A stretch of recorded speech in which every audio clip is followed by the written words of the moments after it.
I am standing in what most people would call nothing more than a mere patch of weeds. However, our ancestors would have seen something completely different. A pharmacy, a textile factory and a blooming restaurant, all rolled into one.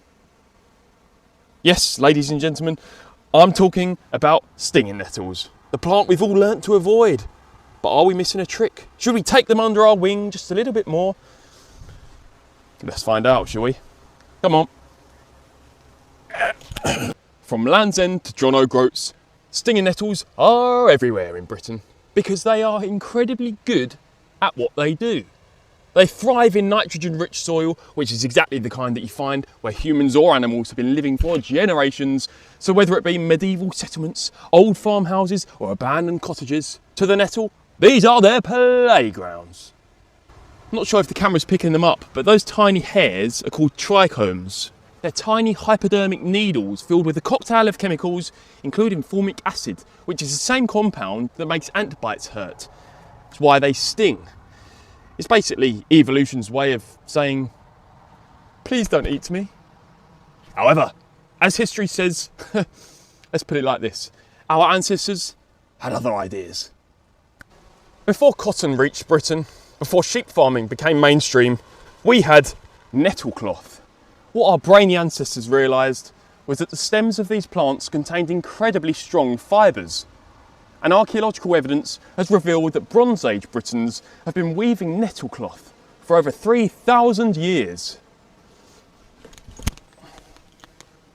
Though laborious, the process was ingenious. Harvest the nettles in late summer, soak them in water, and then separate the fibres by hand. The resulting thread was so fine you'd be forgiven for mistaking it for silk.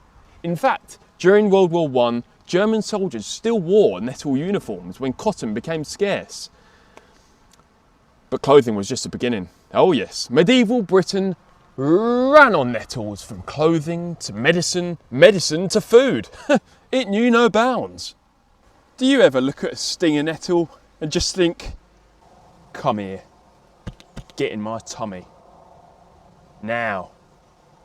Well, you're not alone, because back in the day, nettle soup sustained medieval families through harsh winters. In fact, the younger baby leaves are rich in vitamins A and C, plus they contain iron and a bit of protein. So much so that medieval herbalists used to prescribe nettle tea to help alleviate things from arthritis to scurvy and more. Modern science has backed up these uses because stinging nettles genuinely do contain anti-inflammatory properties. Food for thought. But perhaps the most remarkable thing about nettles is that they help support over 40 different insects. Let's take butterflies for instance. They favour nettles as a place to lay their eggs because nettles contain a specific compound that not only their caterpillar cells can digest, but that would poison other insects. It's a safe space. And where butterflies go, birds follow. Wrens, robins, blackbirds, they love and are attracted to this abundance of insects that nettles then give. Whilst goldfinches feast on nettle seeds during autumn, meaning a single patch of stinging nettles can help support an entire food web. That's impressive.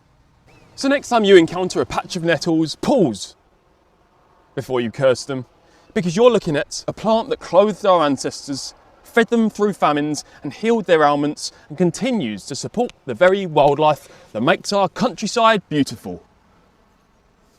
So what say you? Considering you can go to London or out in the sticks like me and find them, should we be utilising these beautiful plants just a bit more like our forefathers did? Would you eat nettle soup? Let me know in the comments. But for now, next time you see them, just remember that these nettles are so good to us, aren't you? Ah! Ah! Forgot about that. Ah!